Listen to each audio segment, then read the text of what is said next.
El portal apu.uy tiene hoy un placer enorme de presentar una entrevista que va a estar realizando Alfredo Alzugarat, un escritor, docente, investigador, a propósito de este libro de Fernando Butazzoni, un nuevo libro de Fernando Butazzoni, Nosotros los Vencidos.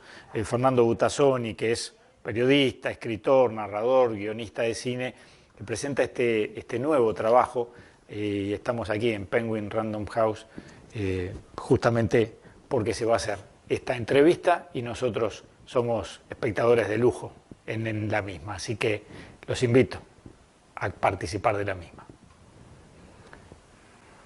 Tuviste acceso a todo el proceso judicial, ¿no? Eso, acá prácticamente no se sabe nada de todo ese proceso judicial por 3 desaparecidos uruguayos en Chile.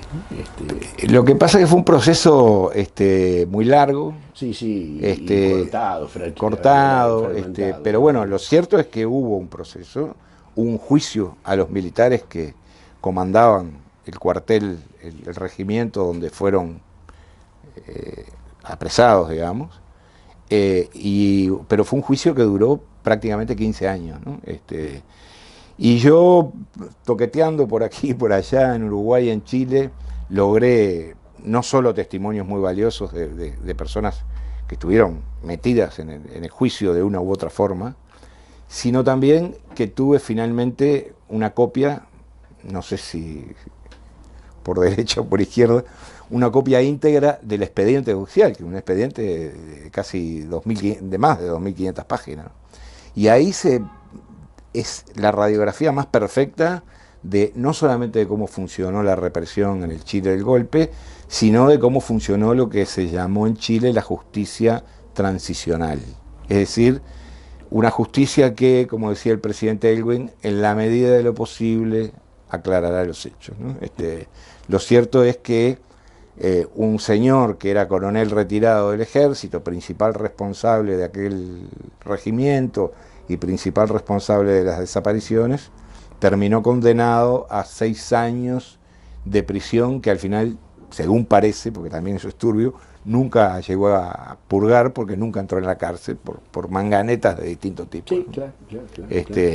Y las sí, permanentes chicanas, ¿no? Claro, sí. Y después logré con grandes esfuerzos, hablé con gente que participó en el juicio, me carteé, digamos, con gente que estaba en Puente Alto en el regimiento en ese momento, con uno de los militares que había estado en el momento en que los uruguayos estaban ahí detenidos, que estuvieron detenidos 3 días o 4 días apenas. De ahí 3 fueron para el estadio y 3 desaparecieron. Incluso después me mandaron, después que terminé todo y que se publicó el libro, me llegaron a mandar fotos diciéndome: aquí están enterrados los 3 uruguayos desaparecidos en Puente Alto. Lamentablemente yo no tengo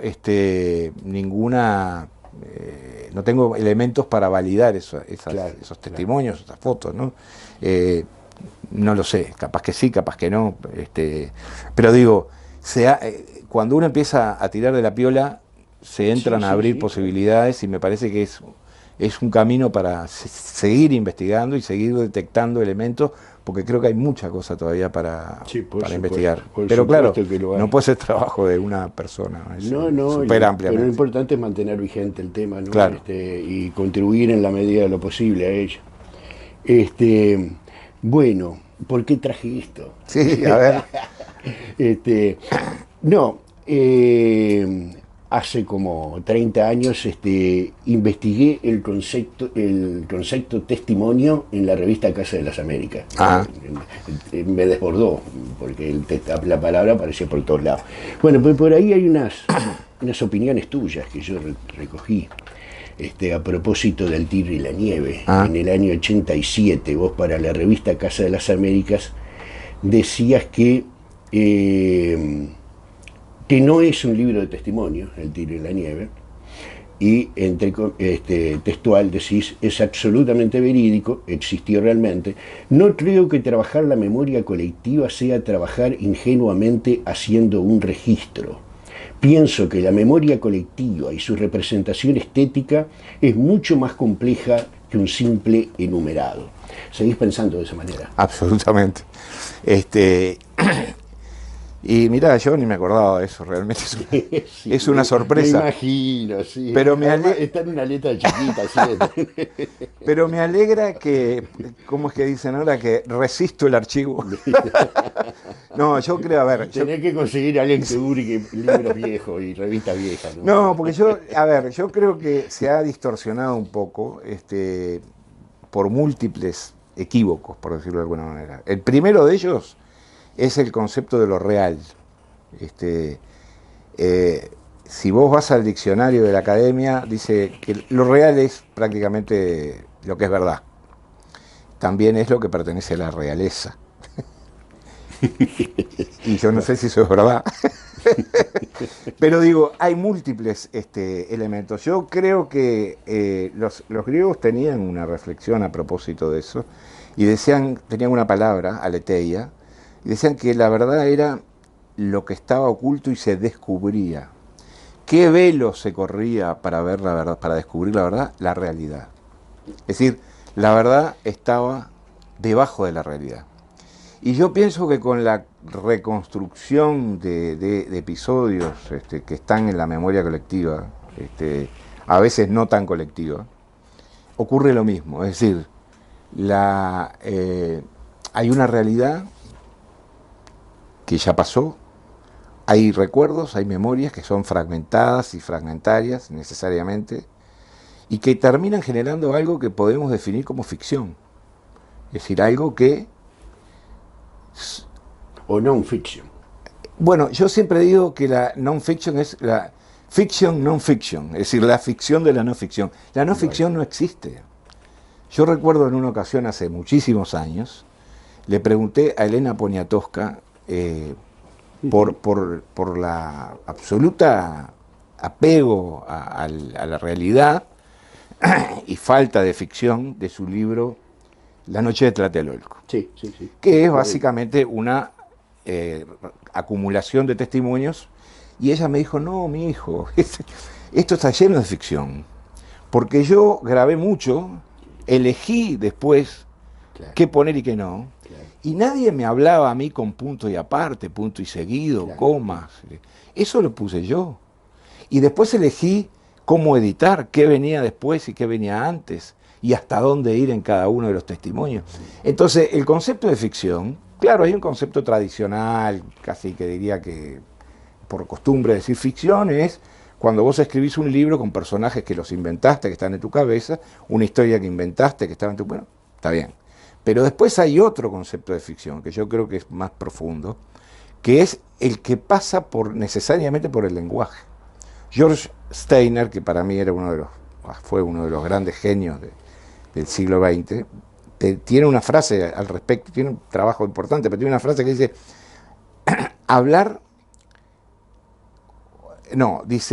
el lenguaje genera ficción de por sí, porque todo pasa por un proceso que no es demasiado distinto al proceso por el que pasa cuando estamos inventando algo de la nada, porque no es de la nada tampoco, es de algún lado.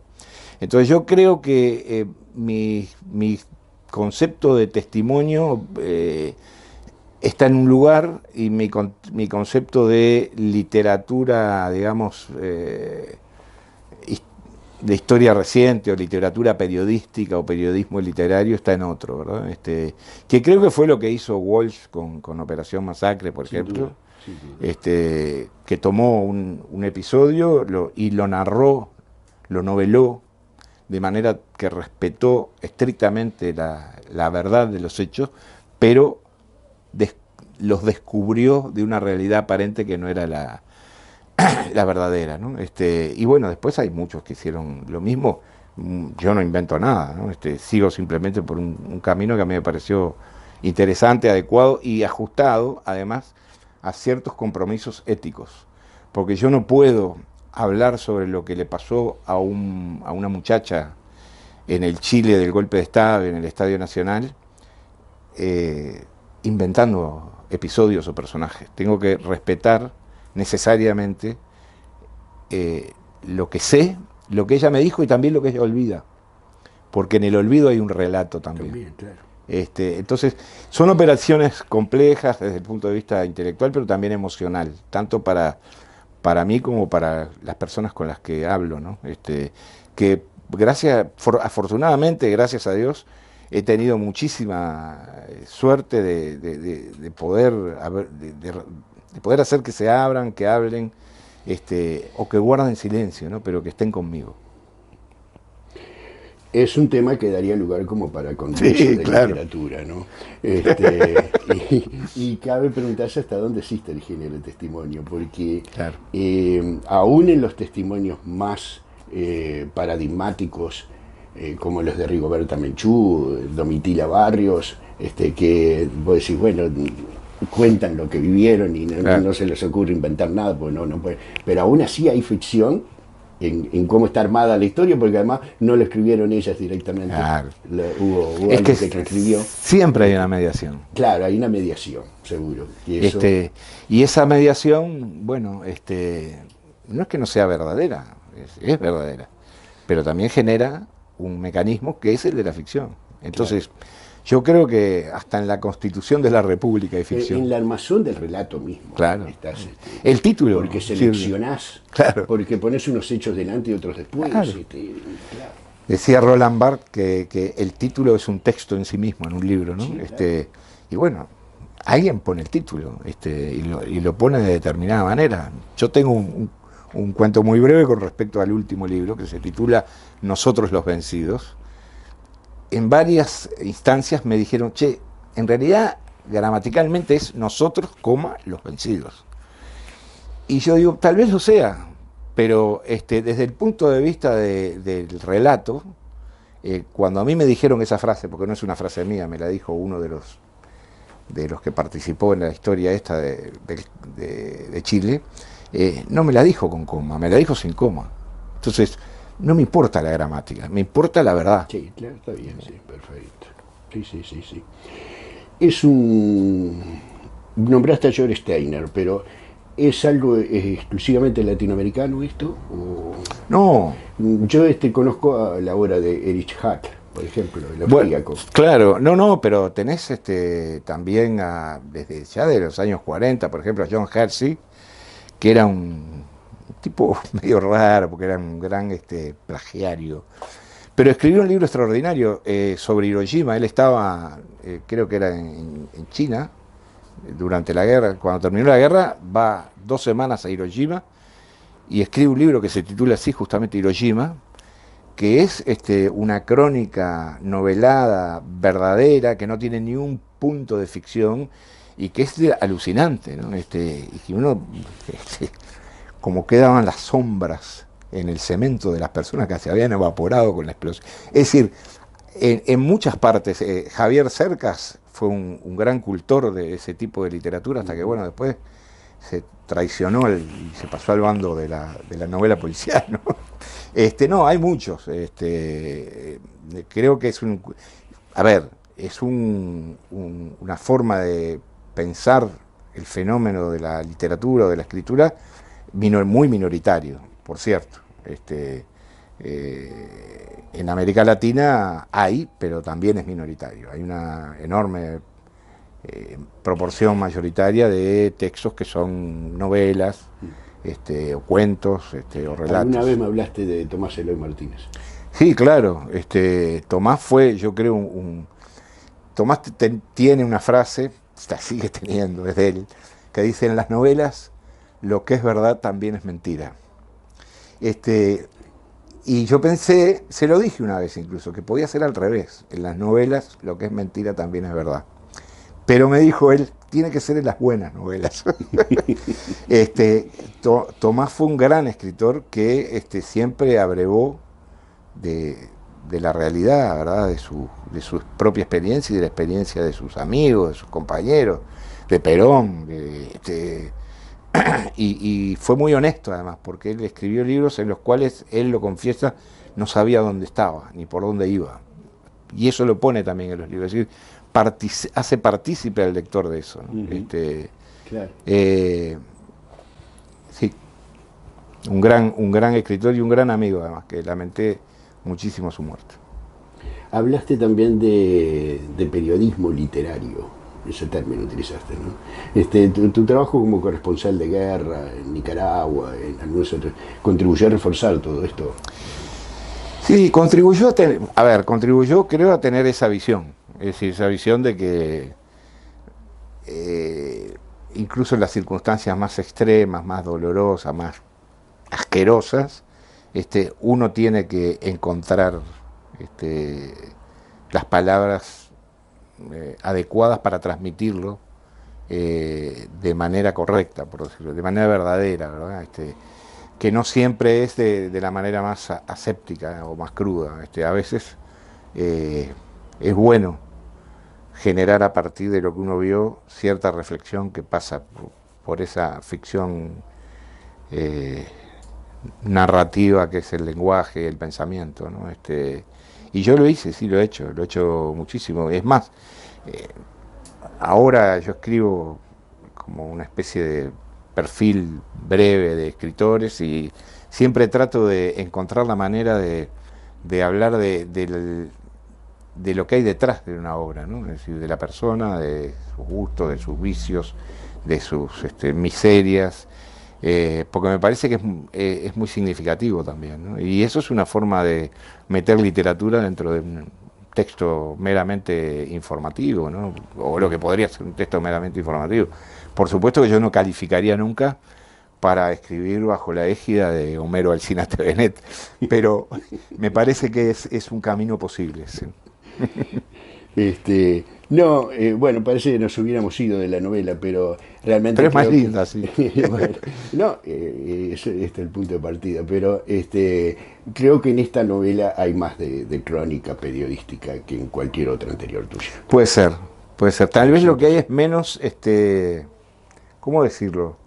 Más información. Más información y menos intervención mía en el texto, ¿no?